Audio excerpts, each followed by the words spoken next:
നമസ്കാരം. വെളിച്ചം ചാനലിലേക്ക് സ്വാഗതം. 2026 ജൂൺ 21 വെളുപ്പിന് 1:15 AM ചൊവ്വ ഇടവൻ രാശിയിലേക്ക് പ്രവേശിക്കുന്നു. അപ്പോൾ 4 രാശിക്കാണ് പ്രധാനമായിട്ടും നേട്ടം വരേണ്ടത്. പക്ഷെ ഞങ്ങൾ 2 രാശിക്കാർക്കാണ് പ്രധാനമായിട്ടും ചൊവ്വയുടെ രാശിമാറ്റം പ്രയോജനകരമായിട്ട് ഞങ്ങൾ വിലയിരുത്തുന്നത്. 4 രാശിക്ക് ചൊവ്വ ഡയറക്റ്റായിട്ട് അനുകൂലമാണ്. പക്ഷെ 2 രാശിക്കാർക്ക് മറ്റ് ഗ്രഹങ്ങളുടെ സപ്പോർട്ടില്ലാത്തതുകൊണ്ട് കാര്യമായ നേട്ടങ്ങൾ വരുന്നില്ല.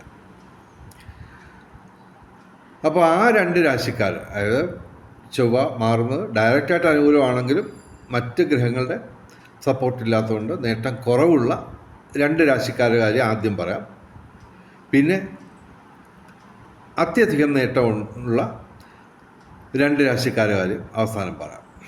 അപ്പോൾ ചൊവ്വ അനുകൂലമായിട്ട് വരുമ്പോൾ എന്തൊക്കെയാണ് നേട്ടങ്ങൾ ഏകദേശമൊക്കെ നിങ്ങൾക്ക് അറിയാം. പ്രധാനമായിട്ട് ഭൂമി സംബന്ധമായ ക്രയവിക്രയങ്ങളുടെ നേട്ടം ഉണ്ടാവും. പിന്നെ രാഷ്ട്രീയ രംഗത്തും പൊതുരംഗത്തും ഉയർച്ചയുണ്ടാവും. പിന്നെ നിയമപരമായ പ്രശ്നങ്ങളിൽ നിങ്ങൾക്ക് അനുകൂലമായിട്ടുള്ള മാറ്റങ്ങളുണ്ടാവും. ഇതൊക്കെയാണ് ചൊവ്വയുടെ പ്രധാനപ്പെട്ട നേട്ടങ്ങൾ. നിരവധി നേട്ടങ്ങൾ വേറെയുണ്ട്. സാങ്കേതിക, അതായത് യന്ത്രങ്ങളുമായിട്ട് ബന്ധപ്പെട്ട വാഹന ലാഭം, പുതിയ വാഹനം വാങ്ങിക്കാം,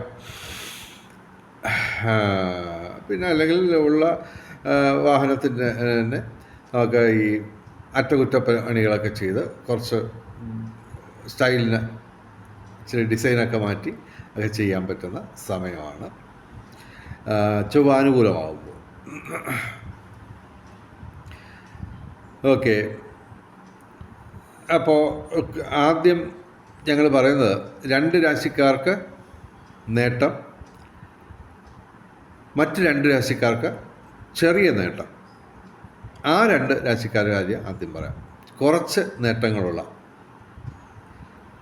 ഒന്നാമതായിട്ട് അങ്ങനെ ഞങ്ങൾ പറയുന്ന രാശി എന്ന് പറയുന്നത് കർക്കിടകം രാശിയാണ്. പുണർദം, അവസാന പാദം, പൂയായില്യം. കർക്കിടകം രാശിക്ക് ചൊവ്വ അനുകൂലമായിട്ട് വരുന്നു. 11ാം ഭാവത്തിൽ തന്നെ ലാഭസ്ഥാനത്ത് വരുന്നു. പക്ഷേ അവർക്ക് വ്യാഴം, സർപ്പം, സൂര്യൻ, ബുധൻ ഇവ ഡയറക്റ്റായിട്ട് പ്രതികൂലമാണ്. കാര്യമായ മറ്റ് ഗ്രഹങ്ങളൊന്നും ഇവർക്ക് കാര്യമായി അനുകൂലമല്ല. ഭാഗ്യസ്ഥാനത്ത് ശനിയുണ്ട്, അത് ഗുണദോഷ സമ്മിശ്രമായിട്ടേ ഫലം തരത്തുള്ളൂ. കർക്കിടകം രാശിക്ക് 11ാം ഭാവത്തിൽ ചൊവ്വ ഉണ്ട്. വലിയ നേട്ടങ്ങൾ ഉണ്ടാവേണ്ടതാണ്, പക്ഷേ മറ്റ് ഗ്രഹങ്ങളുടെ ഒന്നും ആനുകൂല്യം വരുന്നില്ല. അപ്പോൾ ചെറിയ നേട്ടങ്ങൾ പ്രതീക്ഷിക്കാം. ആദ്യം ഞാൻ പറഞ്ഞ ചൊവ്വയുടെ അനുഗ്രഹങ്ങൾ എന്തൊക്കെയാണെന്ന് ഞാൻ പറഞ്ഞു. അതിൽ കുറച്ചൊക്കെ ഇവർക്ക് നേട്ടങ്ങൾ ഉണ്ടാവും. വലിയ നേട്ടങ്ങൾ പ്രതീക്ഷിക്കാൻ ഒക്കില്ല. അതുപോലെ മറ്റൊരു രാശിയുണ്ട്, ചിങ്ങം രാശി, മകം, പൂര, ഉത്ര, ആദ്യപാദം.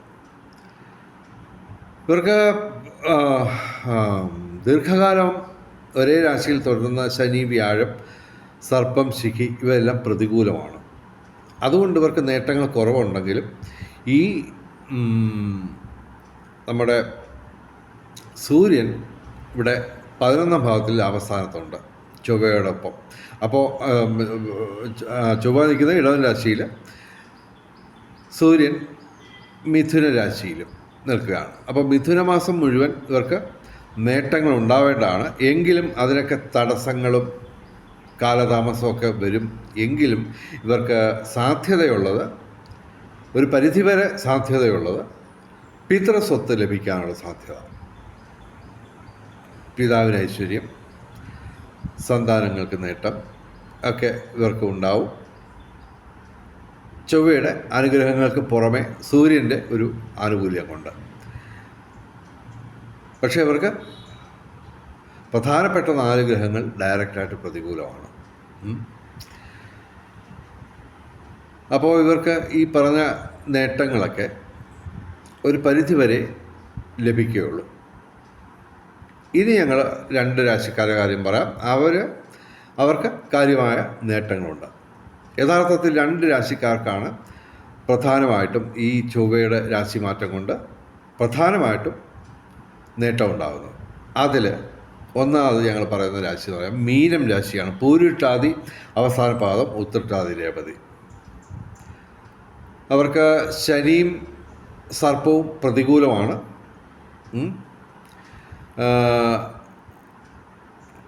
ശനിയാഴ്ച ഇവർ വ്രതമെടുത്ത് ശിവനെ അയ്യപ്പനെ ശനിക്ക് വഴിപാട് നടത്തുക.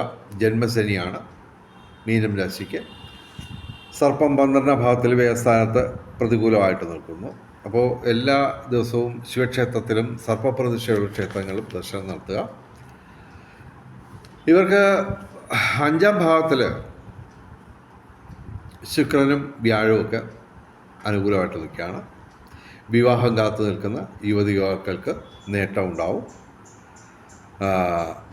പ്രണയ ജീവിതം സഫലമാവും. ദാമ്പത്യ ജീവിതം ഊഷ്മളമാവും.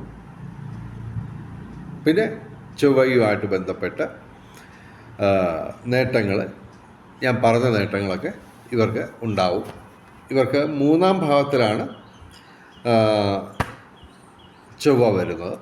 അപ്പോൾ പൊതുവെ കുടുംബപരമായിട്ട് ഇവർക്ക് വളരെയധികം സൗഖ്യം ഉണ്ടാവും. അതാണ് പ്രത്യേകമായിട്ട് ഇവരെക്കുറിച്ച് പറയാനുള്ളത്. പിന്നെ അടുത്ത രാശി എന്ന് പറയുന്നത് ചൊവ്വയായിട്ട് ബന്ധപ്പെട്ട് നേട്ടം ഉണ്ടാകുന്ന രാശി എന്ന് പറയുന്നത് ധനുരാശിയാണ്. മൂലം, പൂരാടം, ഉത്രാടം, ആദ്യപാദം. ധനുരാശിക്ക് ചൊവ്വയെ കൂടാതെ ശുക്രനും ബുധനും സർപ്പവും ശിഖിയും ഒക്കെ അനുകൂലമാണ്.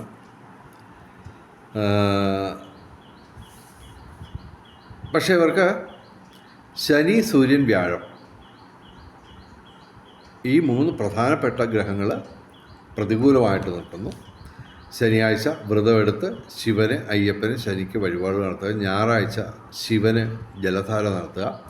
വ്യാഴാഴ്ച മഹാവിഷ്ണുവിന് വഴിപാട് നടത്തുക. ഇവർക്ക് ഭാഗ്യപരീക്ഷണങ്ങളിൽ സാധ്യതയുണ്ട്. ചൊവ്വയുടെ അനുഗ്രഹങ്ങൾക്ക് പുറമെ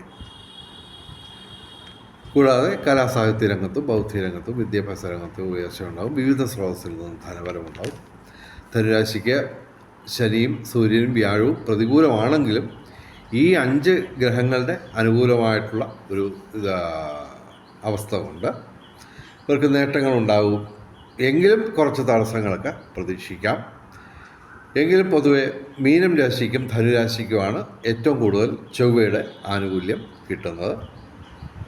ചിങ്ങം രാശിക്കും കർക്കിടകം രാശിക്കും പൊതുവെ നേട്ടങ്ങൾ കുറവായിരിക്കുമെങ്കിലും അത്യാവശ്യം നേട്ടങ്ങളൊക്കെ അവർക്കും പ്രതീക്ഷിക്കാം.